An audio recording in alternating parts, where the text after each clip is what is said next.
Let's go into the first question. This is a listener question from Gloria in Canton. And everybody out there who is a potential buyer or seller anytime in the next couple of years should be asking themselves this question. And her question is, I've heard interest rates are going up in 2022. Do you agree that this will happen?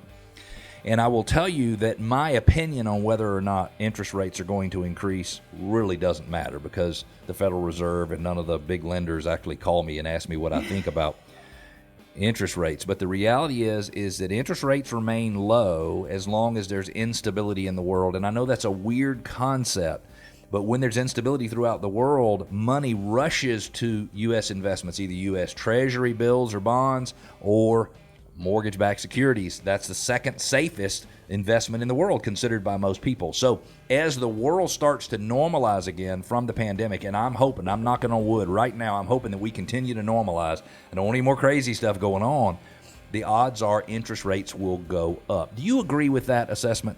Yes. You do? I mean, there's not much more room for them to go down. That is so true. Well, because they're lower than the cost of inflation. You and I were on a seminar or webinar or something over the last few days, and somebody mentioned that they had a 3% student loan back in the 80s or something like that, and their husband or significant other said, don't even worry about paying that off. It's less than the cost of inflation, so it's really like having free money. And the reality is, I know paying 2.75% interest is not free, but the reality is it's less than the rate of inflation, which means the truth is, if you finance, think about this, if you financed your home at 3% interest and it appreciated at 4.5% a year, it appreciates more than enough to pay all the interest every single year. So basically the house is paying the interest for you. Isn't that a cool concept? Yes, it is. So let's talk about what the big forecasters believe interest rates will be in the third quarter of 2022. They believe on average that interest rates will be at 3.6%. That's a big difference in where we are now at 2.75%. I've seen people lock recently at 2.5 and 2.675 as well. 3.6%. Freddie Mac, that's a government lending entity, says 3.7%. Fannie Mae, also a government lending entity that provides liquidity in the market. We probably should talk about that more someday. 3.1%. The Mortgage Bankers Association says 4%, and the National Association of Realtors says 3.6%. The average is 3.6. And I want to make sure that everybody understands. Tammy, when did you get your first mortgage? Do you remember? It was 1999. 1999. So would you like to guess what the average interest rate was on a mortgage in the 1990s? 8.5. You almost nailed it. 8.12%. 8.12%. So I thought it'd be fun to go through a little exercise. All right. Okay? If you had a $300,000 mortgage in the 70s, 80s, 90s, 2000s, and 2010s, what would the payment have been back then? Now, I'm not going to ask you to compute the payments. Tammy's looking at me like, oh my gosh, I didn't have my calculator with me.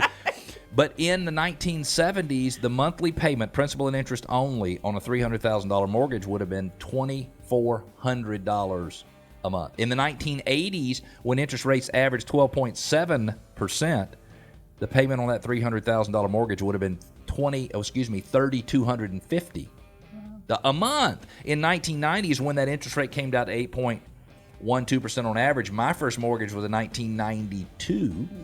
And my interest rate was 8.875%, and the reality is I felt lucky to have it. I figured if they knew me any better, they wouldn't have loaned me the money in the first place.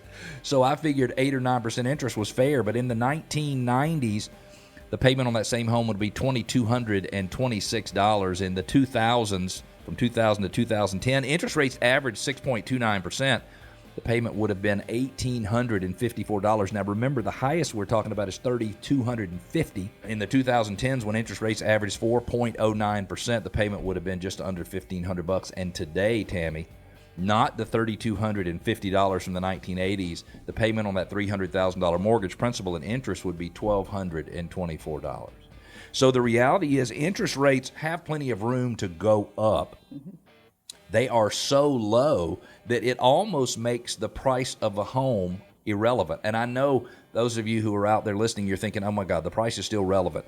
If you can finance it at a much, much, much lower cost and you had to pay $20,000 or $30,000 more, it really is, in the whole scheme of things, irrelevant. People who think that homes are not as affordable today as they should be The National Association of Realtors Home Housing Affordability Index says that the average American household earns 43% more money than they need to in order to purchase the average priced home. And believe it or not, it was not that high anytime from 1980 to 2008. So houses are more affordable today, even though prices have gone cuckoo over the last year or so. They're more affordable today than they were any time from the 1980s to 2008.